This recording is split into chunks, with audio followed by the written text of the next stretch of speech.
We all want to feel peace in our lives. Peace in our choices, our beliefs, our relationships, and our environment. I've learned that this desired contentment is often found through holding on to less.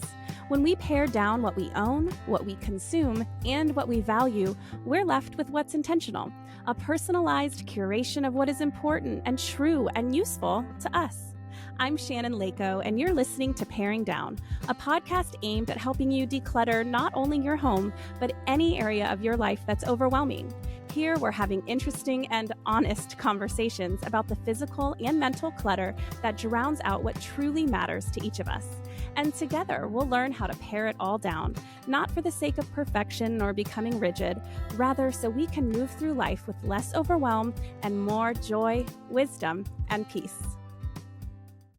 Hey everyone! Today's topic is a bit of a scary one, for the lack of a better word, because we're talking about screen time. But hear me out. We're talking about screen time without any of the shame. Even if I am presenting ideas that are different from how you do it, I hope that I can make it clear here at the beginning that none of this is rooted in shame or even in a lack of understanding and reality of how our world looks these days.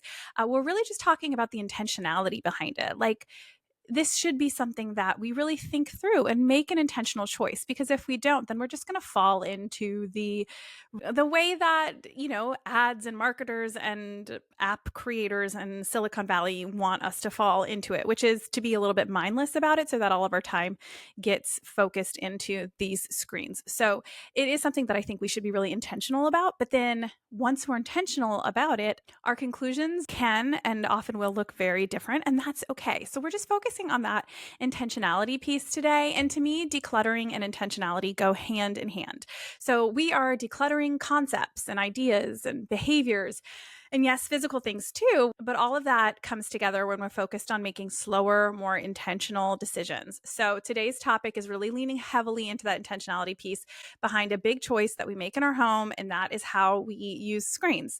So I was actually inspired to talk about screens from an episode of the Minimalist podcast. If you don't listen to that one, I highly recommend. It's one of my favorites. And the host, Desiree, had on the author of The Opt-Out Family. And listen, normally, I don't really like to listen to discussions on screen time because, like I said, they can lean judgy, or, at least for me, my own defenses kind of flare up. And so usually if I even see the name screen time or anything along those lines in a podcast episode title, I don't even click on it. So I'm guessing that my listens today might be a little bit lower than usual too. And that's okay. But those of you who are here, I'm glad you are here, because I really, really do hope that this is a different kind of screen time discussion. And the one that I listened to on Minimalist that I decided to go ahead and take a chance on was amazing.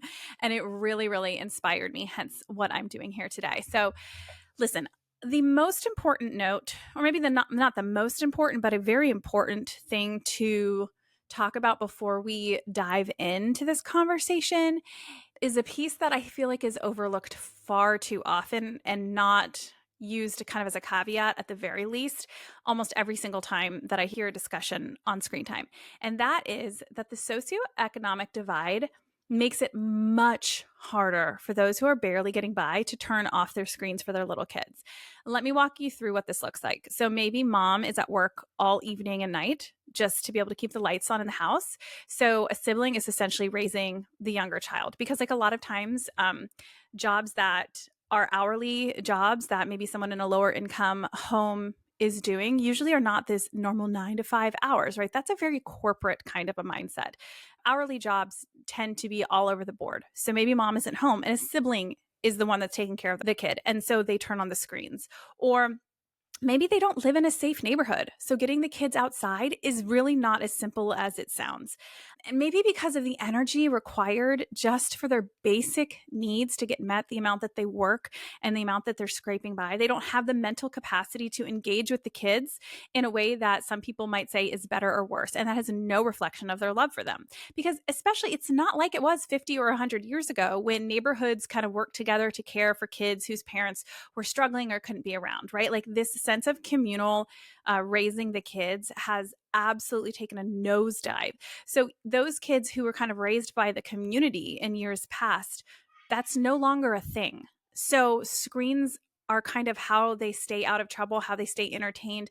And I'm not saying that that's a great option. I'm just saying that it's not just solely like the parents' fault by any means. The world as a whole has changed drastically from how it looked 52 or 100 years ago, or even honestly, it's different than it was when I was growing up. So, and that was 30 years ago. So, this economic divide is actually why shows like Sesame Street and then further down the line, Blue's Clues were created. And you can read more about the origin of both of those shows actually in the book called The Tipping Point by Malcolm Gladwell. I highly recommend. It is a little bit more of like an academically driven book. So, proceed with caution. But the idea was to help kids in lower income areas whose parents were not able to spend as much time teaching them, to help them learn how to read and learn important academic concepts from a television show. That's where Sesame Street was born. And then there was a lot of time and effort put into how do we actually get these concepts to stick with the kids. And then Blue's Clues was kind of like the next iteration of that. So those are two shows that when I do turn on the screen, I'm happy to put on for my kids because of those origins. So I just really think it's important to lead with these factors when it comes to this conversation about screen time, because it's really short-sighted to say, well, if you cared about your kids' well-being, you would keep them away from or off screens. Or saying that if any parent in the world, socioeconomic status aside, could raise kids without screens 100 years ago, then anyone should be able to do it now. And it's just not true. Our world does not look the same, and people can care very deeply about their kids' well-beings and not be able to keep them off screens as easily. Now, even if you do live in a safe neighborhood, let's say, or you're at home a pretty reasonable amount with your kids, there are valid reasons you may choose to use screens. So again, I have to say it over and over again. This episode is not here to pass judgment.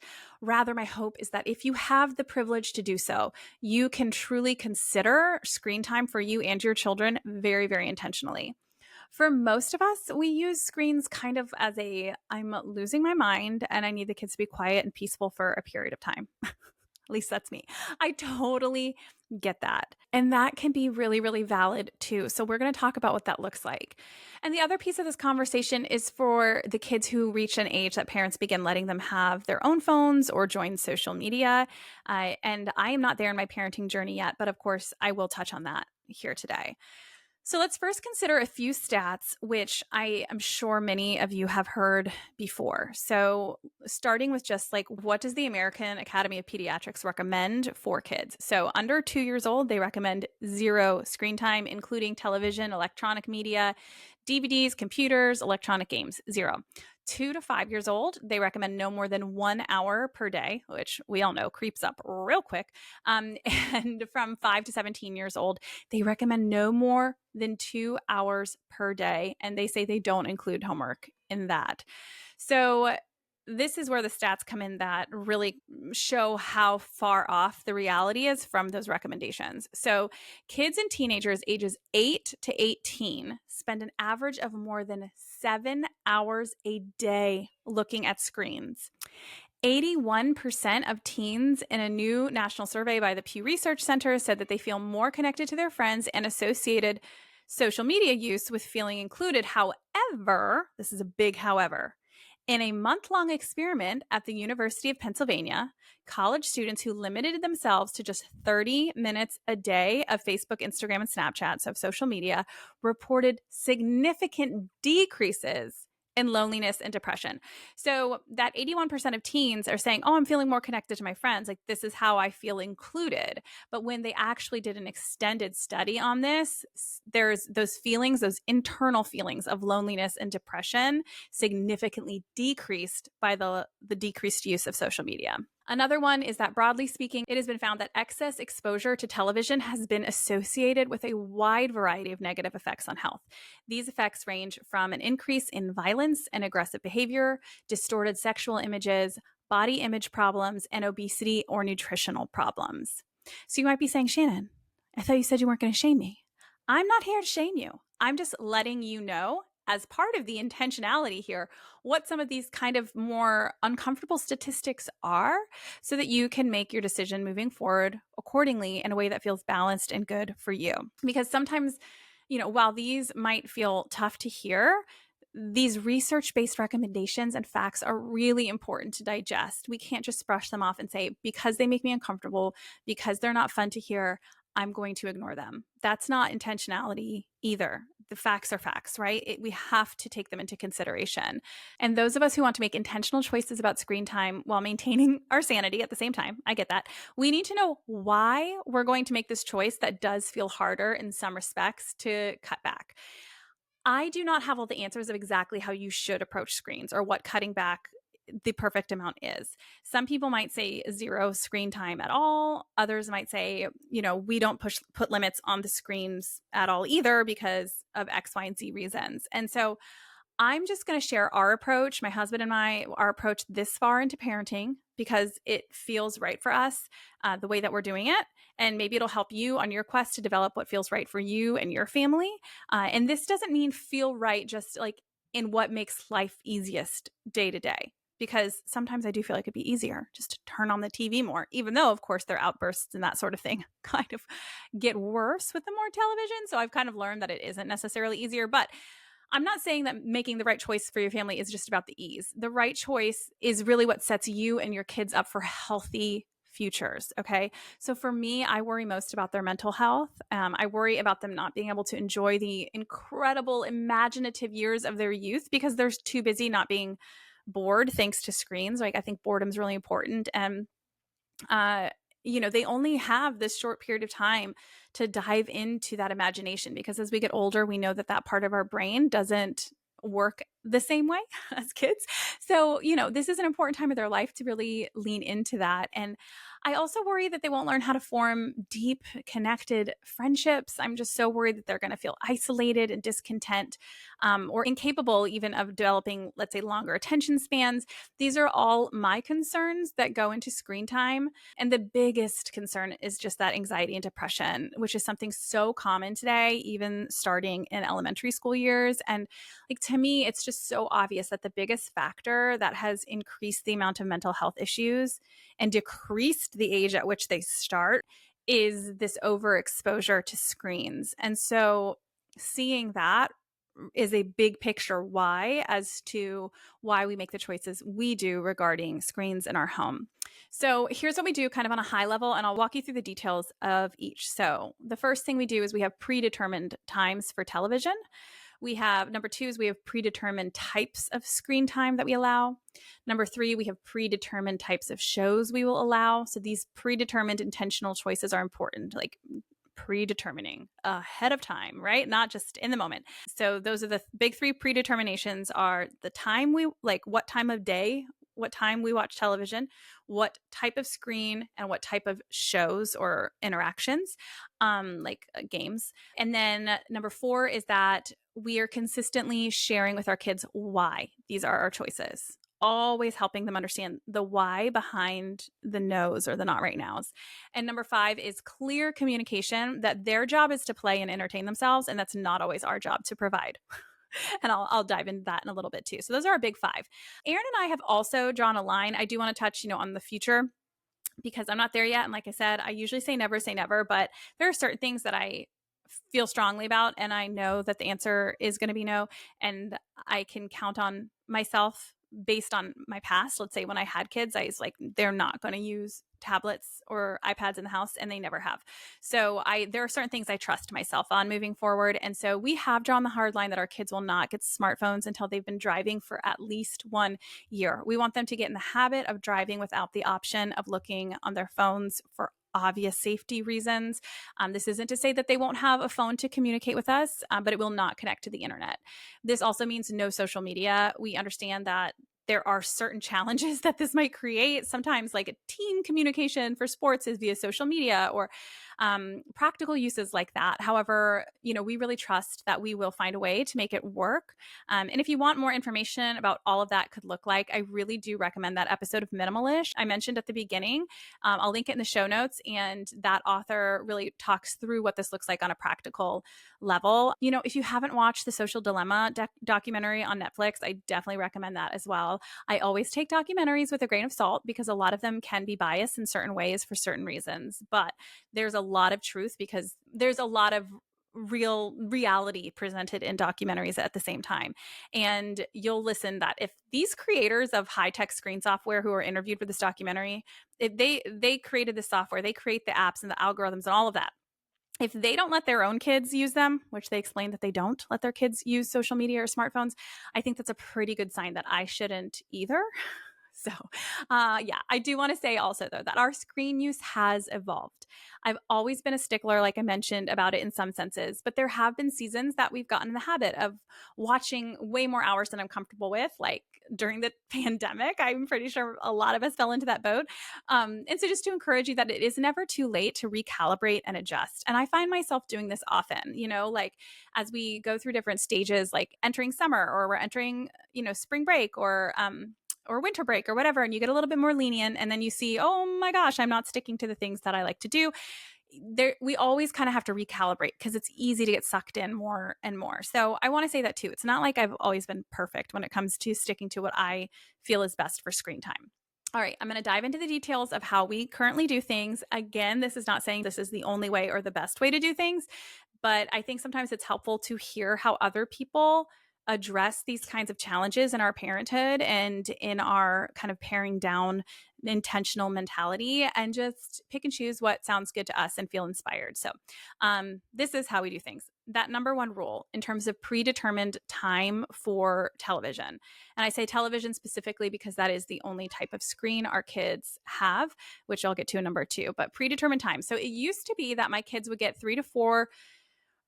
we get 1 hour of television from 3 to 4 p.m. every single day. And then we do a Friday night movie and pizza as a family. We make our own pizza. It's like a fun little activity. And then they would get like 1 to 2 hours on Saturday morning, kind of like a Saturday morning cartoon type situation. And I felt good about that because that 3 to 4 p.m. daily fell into that 1 hour. My kids at the time, and still are basically, they're in that 2 to 5 year old range that recommends 1 hour per day by the American Academy of Pediatrics. And so I was like, okay, 3 to 4 p.m. For me, that worked out beautifully because sometimes they'd have part-time preschool in the morning. I also have more energy in the morning. And then they would take a nap from 1 to 3 p.m. And so then they'd wake up at 3. That was when their green light turned on and they were allowed to come out. I won't get into that, but green light training is where it's at, my friends. So they would always be in the rooms till 3. And then it was near the end of the day. And I always lose my mind near the end of the day, like before my husband gets home from work. And so 3 to 4 p.m. felt like a really good time to sit on the couch and cuddle with them. So they'd wake up from nap, they'd get their hour of TV time. It would go off at 4 p.m. And that's when I would stand up and start dinner. So it just fit in our day really well. And so the kids never expected to have screen time except for after nap. And that made our lives easier too. It's not like they were begging for it at random times. Can I watch the TV right now? They knew when to expect it. And I think that's a huge perk of planning ahead of time when it happens, is that like they get used to that boundary. And so you're not dealing with the like, can I watch this or whatever? It's like less annoying. But in the last 5 months, so this is a change of how we've done things. We've actually switched to doing no TV for the kids during the week when they're in school. And that's because of a few things. Primarily because I know that they are in front of screens sometimes at school. I know that they use screens for like music class. They'll watch like different like music, whatever to interact with, or they're doing testing in front of the screens or doing math in front of the screens or reading. Like I just know screens are used at school. And so I don't want to add to that at home. And this took a little bit of adjustment for all of us, right? I didn't want this to then mean that I was going to be pulling my hair out either and being an impatient, not so fun mom to be around because I didn't have that kind of quiet time. So my kids do still do an hour and a half of quiet time every single day after school. My son is entering first grade. My 2 younger kids are 3 and 4, and they're in preschool part-time in the morning, but everybody does quiet time from 2:30 to 4 p.m. every single day because that's when my son gets home from school. And so all 3 of them go. Sometimes I've been letting them all go together into one of the rooms. Sometimes I separate them out if I feel like they really are tired and actually should probably lay down and try to take a nap. But I'm a stickler for that 90 minutes every single day of quiet time. And of course, this does not include screens. So they are doing arts and crafts. They are doing imaginative play together in the room, reading books, doing puzzles, that kind of thing. And I won't get into how to like implement quiet time so much because that's a whole nother thing. But my kids are used to that. It's part of their daily routine, is that they come home from school, we pick up Anderson and come home and it's quiet time. Then after quiet time from 4 to 5 would be when I would want to do that hour of screen time. At least on our schedule this past year, it had moved from 3 to 4 to 4 to 5, but that doesn't really matter. The point is, I now have an hour that was normally screen time before my husband gets home. And instead of being like, well, now I have to entertain them, I mentioned that our number 5 point is that we use clear communication, that this is up to you now to continue playing. Like, you just did a great job in quiet time. You don't have to be quiet anymore. You can throw the pillows around. You can do a Taylor Swift concert. You can put it on yourself. You can run around in the backyard. You can do whatever you want. But so it doesn't need to be relaxing play. But mom and dad are not here to entertain you. I will get to that later. But the point is I thought this was going to be a really hard transition. And it was for maybe 3 or 4 days. They would come out and kind of expect that it was going to be TV time. And I'd have to remind them we don't do TV during the week anymore. And there were some complaints, but I stuck my ground. And now they are so used to it. They come out, they usually go to the craft closet immediately and start like making a mess with the crafts, which I think is great. Or they start wrestling or doing whatever kids do. And they just adjusted so fast. So I want to encourage you that, like, if you stick to it and then you also kind of stick to the boundary that, like, it is also not my job to entertain you, they will figure it out. And that doesn't mean I'm ignoring them or their needs or that I never play with them. Like, that makes me sound like I'm a terrible mom. I'm not. I also just like want my kids to figure it out. I want them to know that they are capable of using their boredom for good, right?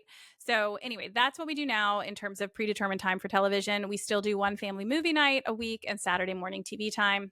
But really we use TV time as a family experience and like what feels good to us.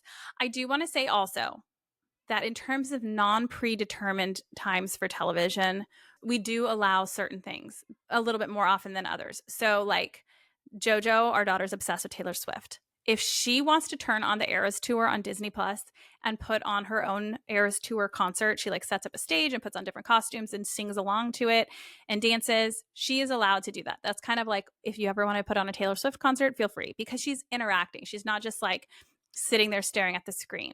There's also a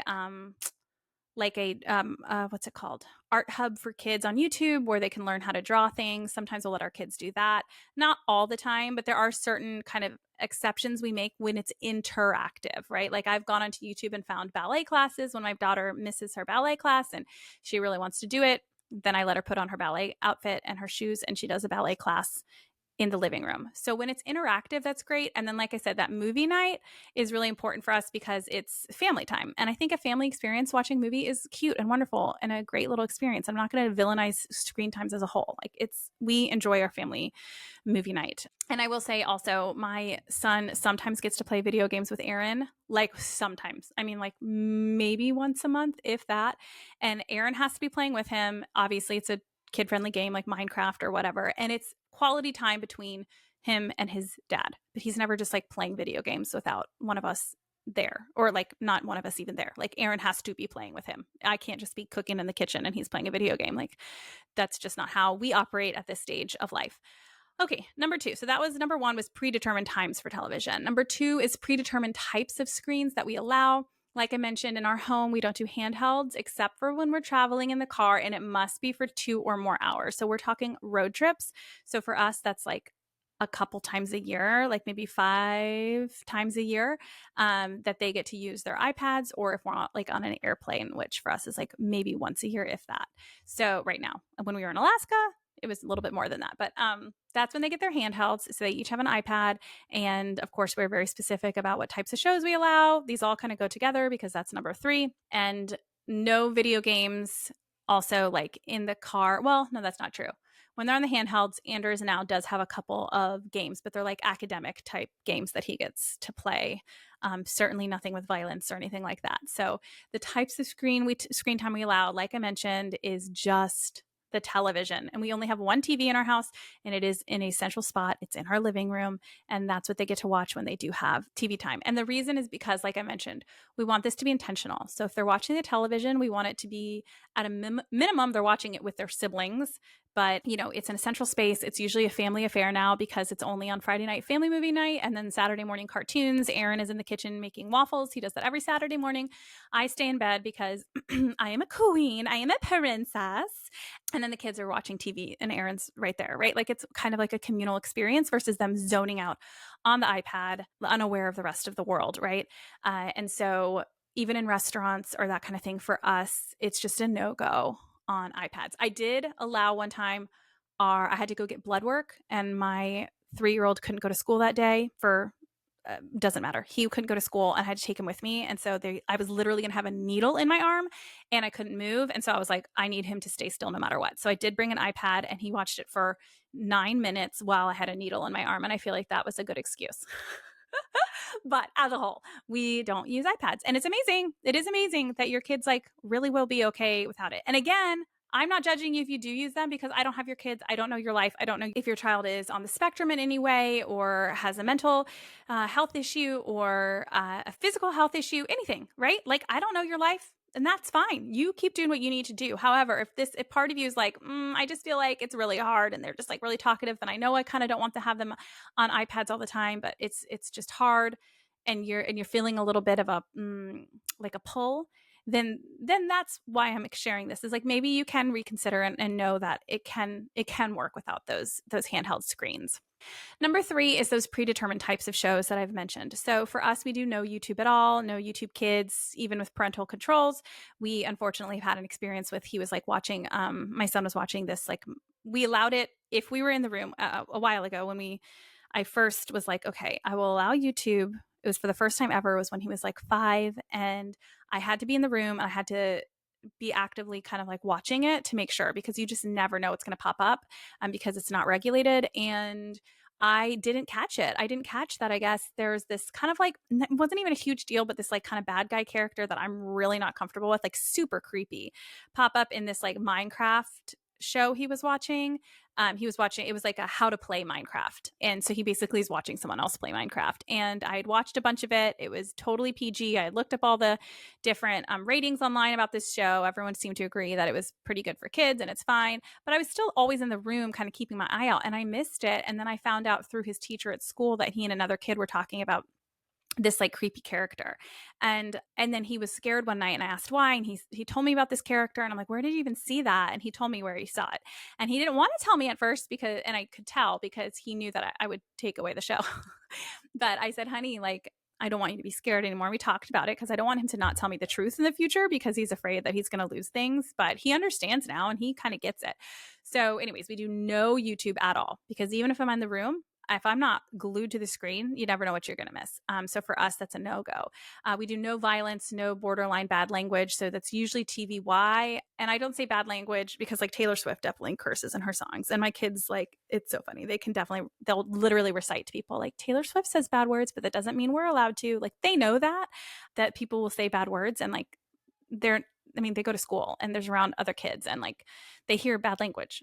You know what I mean? I'm not going to try and pretend like my kids are like perfectly sheltered, nor do I need them to be. I need them to make decisions based on their own moral code, not based on what everyone else around them is doing. So I'm not even like that freaked out if they're exposed to bad language, but more so than like the curse words, which I, again, obviously don't allow for their TV time, is like if they're having an intense attitude, if the characters are telling their friends to shut up, if they're being particularly mean, it's a no-go for us. So because we've seen how kids imitate stuff. And so for us, we just have to be really mindful about what they're watching. And Saturday mornings, like I mentioned, we do that 2 hours. They get some just cartoons, as I call it, in the morning, but it's not even cartoons. So we usually require their Saturday morning to be documentaries, which luckily my 6-year-old loves. So he like watches all the shark documentaries on Disney, which are super graphic. Speaking of violence, it's not violent, but it's like animal violence. Like the animals are biting people, and it's like there's reenactments, but it's not super gory. It's not crazy. Anyway, it's a documentary. He loves it. He loves all the documentaries about animals, like, or the wild kratts, that kind of thing. Or slower shows, like I mentioned, Sesame Street. Tumbleleaf is a great one. I think it's on Paramount Plus. And another one I love, I cannot recommend enough, is Preschool Prep. And this is for kids ages however young you let them watch it through gosh, I mean, early elementary school, they have these videos. They're like $1.99 on Amazon Prime, and they're slow TV. That's what I'm talking about. Slower shows, meaning they're not just like flashy PJ Masks and Paw Patrol and those things, which our kids do watch occasionally on Saturday mornings. But like, we really do try and focus on those slower shows. Preschool prep is amazing for them learning their colors and letters and numbers, all of that. I mean, amazing. And it's slow television. It's not just like in your face. So usually we're watching documentaries on Saturday. Sometimes we do these shows. Sometimes we do like Bluey or Paw Patrol or whatever. But when I notice that my kids are like maybe not behaving the way I would like them to, and I still want to use that TV time for our own sanity or whatever on Saturdays, then I'm very mindful to make sure it's a slower show. Number 4, I said to you guys, so we had the predetermined times that we watch, the type of screens, the type of shows. Number 4 that we do is this consistent sharing with our kids as to why these are our choices. Our kids know that TV is not good for helping their brain develop. They know that it is important to be creative, to get bored and get creative. They know that it's so important to move their bodies in order to grow well and to feel good. And so whenever our kids do complain or they don't want to turn off the TV, even though they've gotten a lot better, like because we are so strict about like the time, like we're turning off the TV after 2 hours, like even if it's in the middle of a show. That's also my superpower. My husband hates it, and this is a reflection of me. My parenting is a reflection of me, is that I can be in the middle of like the most intense movie or show and I can turn it off no problem and go to bed because I'm like, I'm kind of tired and I never need to know what happens next. It drives Aaron crazy. But anyways, they know the expectation is they turn that off at a certain time. And so they don't complain as much, but when they do complain or they do get upset or they want to watch TV, or when during the week, occasionally they'll still be like, please, can we have an exception, or whatever. I'm like, why can't you? You tell me. And they're able to say that back. And because I never want them to feel like we're just depriving them, I want them to know and have agency over their own healthy choices in their lives. And I feel really good about where we are. They're 3, 4, and 6, and all of them understand that television is not good for helping them get smarter and healthier and stronger. And that's really important. Number 5 is this clear communication that their job is to play and entertain themselves, and that is not always our job to provide that. So just because the TV is off does not mean that they get to complain and ask what we're doing instead. Well, what are we going to do, Mommy? I'm bored. If you're great, you're bored, go find a book to read, go find a puzzle to do, go run around outside and kick the ball. Like, that's kind of how my mom raised me. And I'm so glad she did, because I'm a go-getter. I'm creative. I'm a self-starter. There's a lot of things that are wrong with me. Don't get me wrong. I am not perfect, but I feel really good that she raised us kind of in this way, and I always will remember that. You're bored, go run a mile. Are you going to be bored after that? You can't concentrate on your homework? Great, go run 2 miles. Then you'll be able to concentrate. Or you're hungry and it's right before dinner, eat an apple. That's your option. So I kind of take that approach. Again, not in a mean way. My mom didn't say it in a mean way. She always explained to me why it would work. But she was a stickler and I loved it. I didn't always love it at the time, but I think that's why I'm an avid reader. I would sit and read because I had nothing else to do. And she'd be like, you're not watching a movie right now, sweetie, pick up a book. And so I was 8 years old and I would read, Little House on the Prairie and Harry Potter and all of these books because I would get bored. And it really forces your kids to do things that are better for them. And then in adulthood, that is a habit of mine. I love picking up a book to read that feels like an escape to me. And it's so much healthier than staring at a screen. Another big thing, though, that is important to mention when it comes to me and Aaron it's not always our job to entertain them, is that I almost never use my computer or my phone when I expect the children to be playing. So when they're watching TV, a lot of times I might be on my phone a little bit, except family movie night, we do try and actually watch the movie together. Aaron's better at that than me because I don't love movies. So I will kind of look at my phone sometimes, but I am not going to sit down on my phone on the couch and veg and expect them to go to the playroom and start building with Magna-Tiles or start working on my computer for work. That just doesn't work. They see me doing that and then they want to sit too, and they're going to talk to me and they want my attention and all of that. And I certainly can't blame them for that. They're kids, So I am almost always doing housework when I expect them to be out and about playing. I am up on my feet as well. And of course, sometimes I play with them. Again, like I said, this is not like I never play with them, but it's just not an expectation that I will entertain them 24/7 if the screen is not on. And there are times that I read my book and then they come over and they're like, "Mommy, I'm bored." But look, I'm reading a book. Why don't you read a book too? So I actually don't read on a Kindle. I read like real books. And part of that is just like my own kind of preference. But I also do that because I don't want my kids to think I'm on a screen. I'm reading a book and they're welcome to do the same thing. And again, we talk about the why. It's important to play to come up with cool ideas, how to be a team, use their imagination. I don't mind messes. What I always say to my kids, what does a mess mean? And they say it means we had fun, right? They still have to help me clean it up. I help them as well. But like, they're going to be doing arts and crafts. They're going to be making a mess around the house if they're not watching screens. And that goes back to this decluttering piece. I think it's a lot easier to help your kids not be on screens all the time if your home is decluttered, because it all goes hand in hand. Then they can't make as much of a mess. It's not as stressful when they make these messes because it only takes a little time to pick it up because your house isn't stuffed to the brim that they can make it explode. So decluttering is a big piece of this, I think, for parent sanity, of having the kids off screen, because a lot of times we just want them on a screen so they're not making a mess in the house too. And that mess is not as big a deal when you don't have as much stuff. I do want to add at the end too, we do have these high expectations for our kids surrounding their behavior when it comes to screens. So they know that if they complain when the TV goes off, I mean, it's fine if they say, oh man, I really wanted to see the end of that, right? And sometimes I'll let them, watch 5 more minutes if it, over their screen time. I'm not a monster, right? But like if it has a half hour of the show left, we're sorry, you don't get to see that. You can see that next week. You have a big brain. You can remember what happened and watch it next week. So they know if they throw a big fit when the TV goes off, they lose it for a whole week. Or even on an iPad on a road trip, even though that doesn't happen very often when we're on a road trip, if they throw a huge fit, they don't want to get off the iPad on a road trip when it's time to get off, they lose it for the rest of the road trip. And they know that if they complain when the TV goes off, throws a fit, they lose it for the next week. So I'm always like, listen, you're allowed to be bummed. You're allowed to be sad that it's going off because you were enjoying the show, but you are not allowed to throw a fit. And so they know that. So they don't throw fits in our house because I stick to it. I think it's hard as a parent to stick to that because you're like, I really like those 2 hours on Saturday or that hour a day or whatever you've predetermined. And when you take that away, it can feel hard on you. But like I said, the more you take it away too, the more you realize that like they don't need it anyway. So it's easier to use that as like a sticking point. And so, yeah, my kids know, they don't complain. Even my 3-year-old he can throw some serious tantrums, you guys, but he is pretty good. He still does like a momentary tantrum if you turn off the TV when he's watching it, and then I look at him and I say, Worry, do you still want TV next week? Do you want more Paw Patrol next week? Do you want more Wildcats or whatever we watch, And he goes, yeah. And then he goes and plays, and I give him a truck and he's happy. Another big one for expectations of their behavior is if they don't respond to us when we are asking them a question while they're watching TV, it goes off. So if you're going to ignore me over and over and over again with your selective listening, because I promise you, if I say, do you want a brownie? And they're in the middle of watching TV, they will 100% say yes.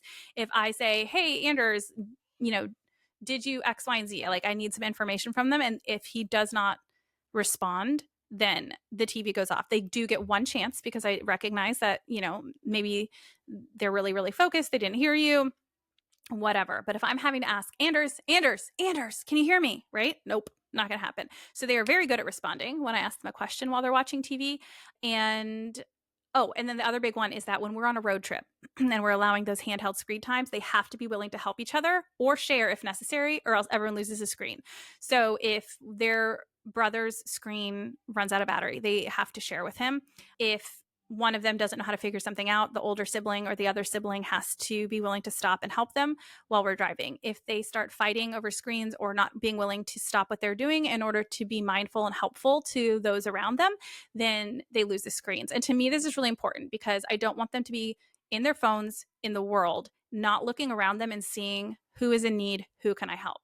So I know that sounds like kind of like a granular, weird rule to have, but it's important to us that they're willing to stop to be there for somebody else and help someone else. So those are our rules, and that's how we approach screen time. We do believe screen time can be fun. Family movie nights are great. Actually, speaking of movies, we went and saw Inside Out 2 for Father's Day. It was so good in theaters. I cried. It was amazing.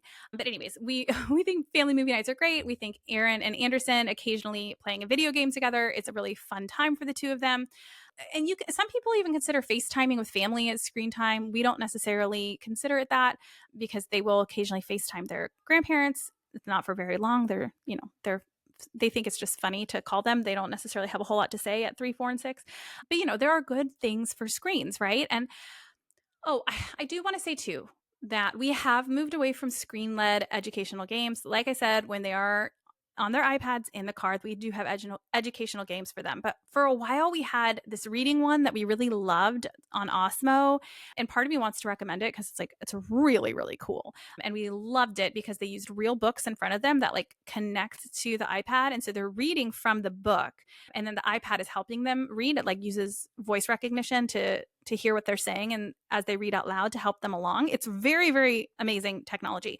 But, our kids did that a couple of times and then they kind of lost interest because they just wanted to do the tech part of it. They didn't want to do the reading part of it.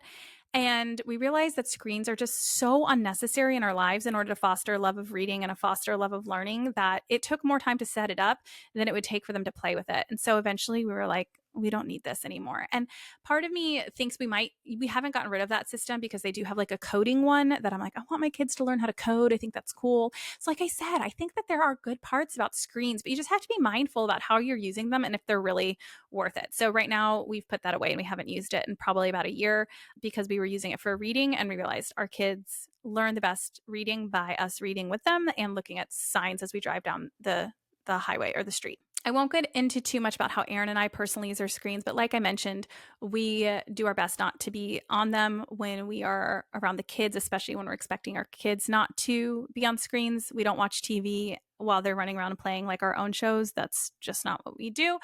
We watch our shows at night after they're in bed, and we usually only watch about 45 minutes a night because that's all I can take before I get tired or I want to read my book and Aaron wants to get started on dishes because he's our dishes guy.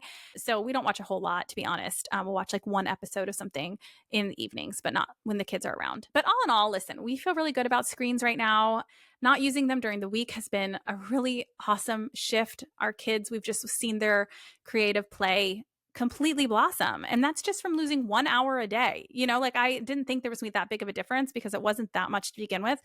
But I'm so glad we took even that away. It's been really, really fun to watch them. And the times we do use screens, it really feels like a good balance. So I hope this helps you think through screens with intentionality because they are designed to be addicting and to keep us on autopilot without the intention. So unless you're being totally intentional about it, you will be sucked into way too much that really can have these harmful effects on you and your kids. So, listen, be kind to yourself. Know that it's okay when you're in a particularly difficult stage of life. Oh my gosh, when I was breastfeeding Jojo and Anderson was a toddler, sometimes I would have to use screens more often than I wanted to because I couldn't get up and run around with a baby sucking on my boob. You know what I mean? Sorry, dudes who are listening, but also not sorry. It's reality. So, again, I was getting blood drawn. I used it. I had a needle in my arm. Baby on your boob, needle in the arm. You might need to use a little bit more screens. Be kind to yourself. Just know that for most of us in the position of listening to this podcast, you can probably make choices that feel hard in the short term, but turn into a way of life that's healthier and more connected in the long run. All right, next week, we have on one of my favorite conversations. And I say that often, but man, this one, I've actually become kind of pen pals of sorts with the person I interviewed. It's Glenn Van Pesky. He is the founder of Gossamer Gear, which is a ultralight backpacking company.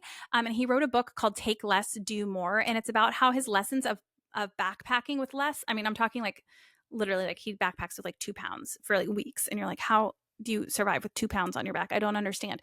It's crazy. And he goes through the book, but really explains all these different life lessons that has taught him about the rest of the world and how he shows up, not just the backpacking world, in terms of minimalism, taking less so that you can do more for others and do more in life and explore the world. It's such an amazing conversation. Glenn has now become a pseudo father pen pal for me via email. We just can't stop talking. It's so fun. So I can't wait for you to hear that conversation next week, and I'll see you then. You just listened to an episode of Paring Down with me, Shannon Leyko. If you enjoyed the show, it would mean the world if you can leave a review wherever you listen and share this episode with a friend. Those reviews really are what keeps a podcast on its feet for the long haul, and I will read every single one with a huge smile on my face, so thank you ahead of time. If you're watching on YouTube, don't forget to hit subscribe. Also, be sure to follow along on Instagram at Paring Down Podcast, where I offer lots of tips and inspiration for paring down, along with what's new here on the podcast. Till next time.